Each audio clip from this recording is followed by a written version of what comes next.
Hello, everybody. This has taken me like probably 20 goes to get this working, so I'm hoping it's going to work. So, week one, overseas. What a journey. Um, I guess I'm going to do this like I know how to do things, but I'm using my home computer, so nothing is working the way that it would normally work if I was doing it and at work. So, we're going to just see how this goes. Firstly, I want to show you the screen is and tell you about it. That room on the left, the rooms on the left are where I stayed when I arrived in London. And it just reminded me of how many options we have in life, how many doors we have to open. And then the beautiful digitalis on the right was the Chelsea Flower Show was filled with flowers. So I'm going to show you lots of photos about that today.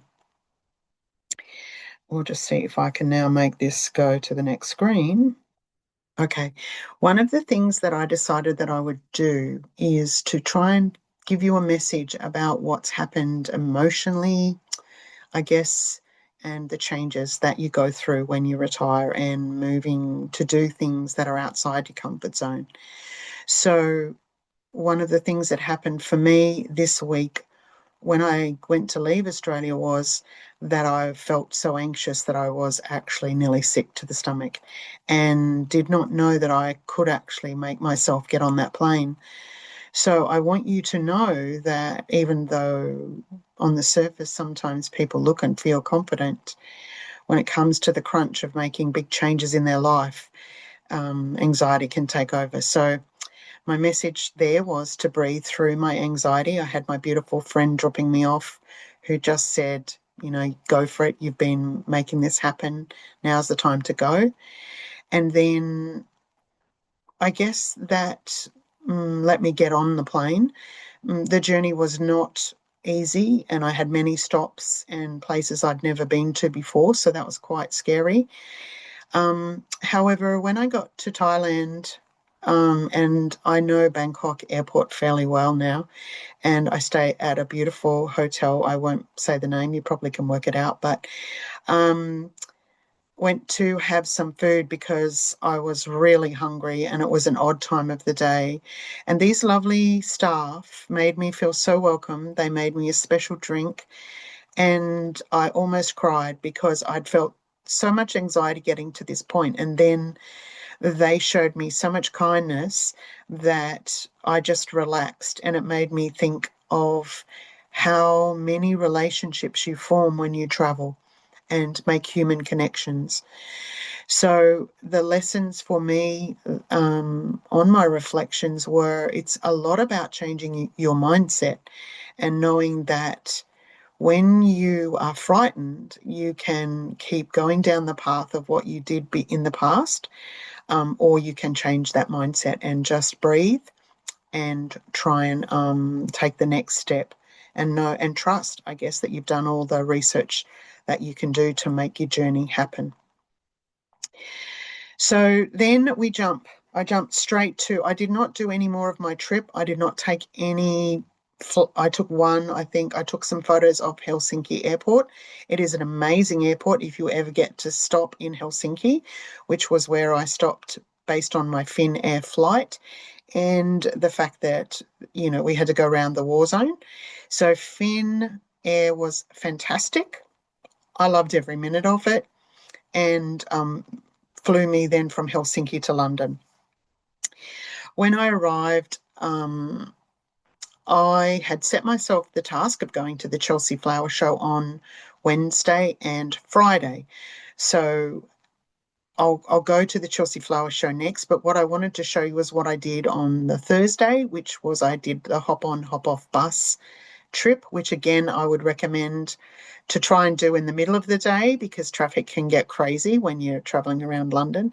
But part of what I did this time, and I've done it once before, was I went on the Thames River cruise as part of the trip. And this was hilarious. It made me laugh so much because we started at Tower Bridge, which everyone thinks is called London Bridge, but it's actually called Tower Bridge. That was a new lesson for me on this trip. Looking up on the boat that we were traveling on, there were seagulls walking on the glass, and it was such an interesting photo that I thought I would take that. Um, Something that I love, and I think that most people that know me know this. I love um, architecture. I love flowers and plants, and so this time I walking around, I saw the Natural History Museum. Was right near where I was staying in Kensington, and that's where like David Attenborough, they had big posters out the front because it's of course David Attenborough's 100th birthday this year. And then walking just around, the flowers that are out in summer in London were fantastic. So where I was living, where I was staying, was actually probably a 40-minute walk, or I could catch the train to the Chelsea Flower Show.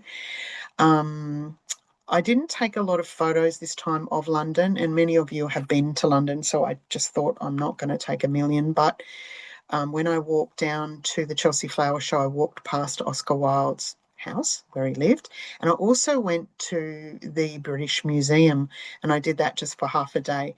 But it's somewhere incredible you can go to too if you haven't been to London. It's one of my favourite places because, as you know, the British have many Egyptian artifacts. And so I spent most of my time walking around that part of the British Museum. But just a lovely free event that you can do. The photo in the middle is actually of a shop I walked past, and it made me laugh because I thought this is the actual only sort of typing that I would like to be doing at the moment. So, for all of you that are typing, I thought I would show you this photo while you're busy at work typing. So, some photos. So, walking to the Chelsea Flower Show, if you don't know it, the whole of the region around the show does decorations, and these were some that I took. Um, People have gone to incredible lengths to make the place just vibrant. And there were thousands and thousands of people walking around.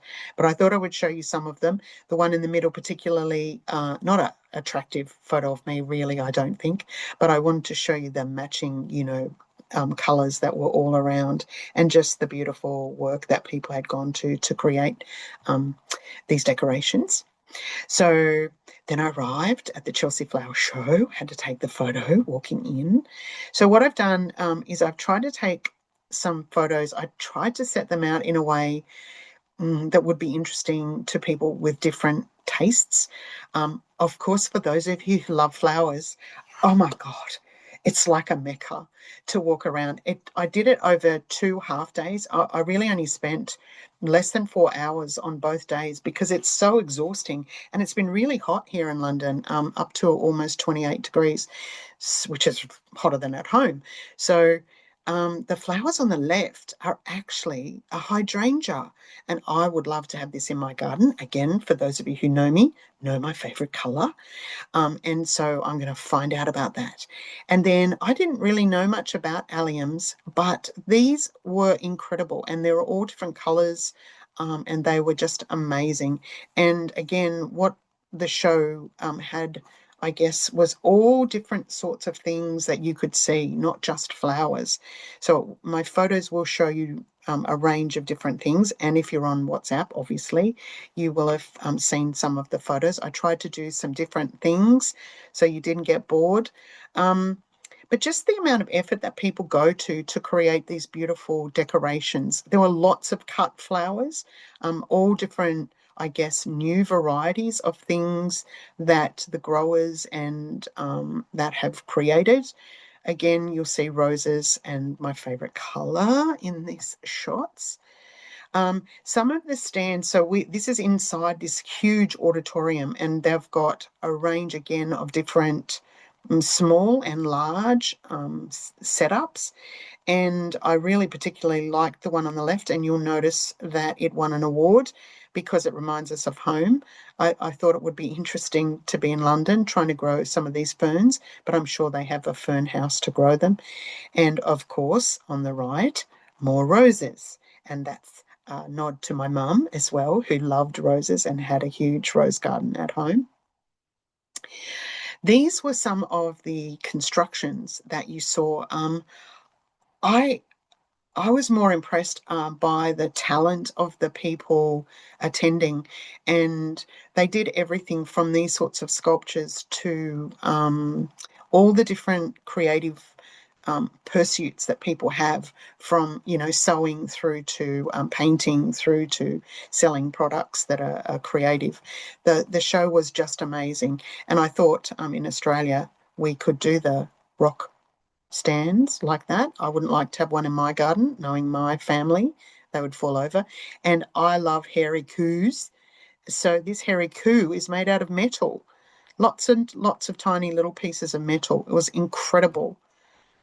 Um, the um, the shot on of the goat and the eagle were made out of driftwood. Again, these incredibly talented people were making amazing sculptures. And on the right, you've got so many giant bumblebees flying around. Obviously, the smell was incredible, and so the bees were flying around everywhere. Oh, and this is my last shot. I felt I had more images than that, but anyway, obviously not. I did this because I'm not going to take too many photos of food because, you can get a bit over food. But I had a really lovely meal, and this was at the Radisson where I was staying at.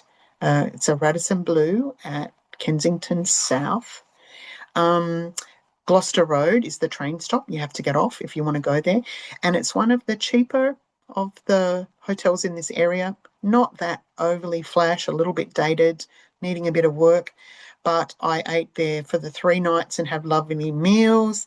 And I thought I would show you the photo of the sparkling water, seeing as, you know, it was dated 1571. And I thought in Australia we are likely to have companies that have products that are that old. So that was my treat. Because I don't drink, obviously, for those of you who don't know that, I don't need to drink to be crazy. So I drank lots of water. One of the things about the restaurant was I got to meet some wonderful people. And as the messages at the start were telling me, this trip being on my own could be very lonely, I guess, for those of you thinking that you can't travel by yourself. However, I chatted with, on the 3 nights, three amazing people who sat at the tables beside me. Um, One was a Canadian woman who was there for work. The second was a lecturer from a university in Malta, an online university that was based in Malta, and he was German.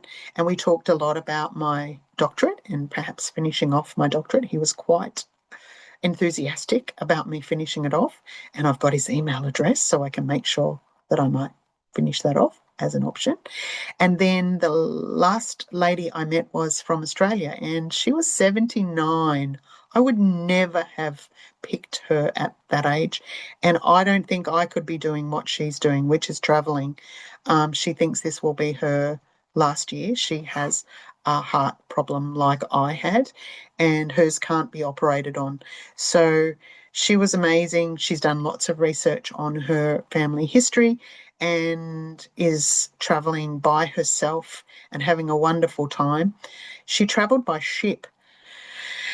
Oh my goodness, who could do that? 8 weeks on a ship to get to London. So, not my type of journey, but just fascinating people. I also met some interesting local people. I wanted to tell you about how I feel like part of my journey is my impact on other people. This is a journey for myself, but I've always thought there's a reason why you are what you're doing. Um, why are you set here on this planet? And for me, I've started to think a lot about your impact on others, and how if you are a person who is positive and happy and, try to make life better for other people, it can change someone's day and someone's outlook. So the two examples I wanted to give you were the lovely guy who sold me my hop on, hop off bus ticket. Um, I was looking for the Radisson, and when you do Google when you're traveling, sometimes the Google Maps just spin around and you never know which direction you're going. So I asked this guy, even though he was a ticket seller, I said, could you tell me where the Radisson is? And he showed me that it was just around the corner. And then I said, I actually want to go on a trip on a hop on, hop off bus. And so we got to chatting, and it was so beautiful. The weather here has been so beautiful. I told him that I'd bought the weather from Australia to England. And so we had a nice chat, sold me a ticket. The next morning, when I went down to catch the train, which is where their location was, he said, "Good morning, sunshine." And I thought that was just such a lovely little incident based on the fact that I told him I'd bought the sunshine from Australia to England. And for every day that I saw him, he would say, "Good morning, sunshine," to me. The other thing that happened was there was a lady while I was waiting to get on the hop on, hop off bus. And sadly, another Australian tourist was giving her a hard time because the bus was 30 minutes. She'd been waiting for 30 minutes for the bus. Now, if you've been on, hop off buses, you know that they're stuck in traffic, and London traffic is horrific. So you just have to be patient, and it's not the sort of thing that you want to rush through anyway. You go on them to sort of enjoy a leisurely drive around the town.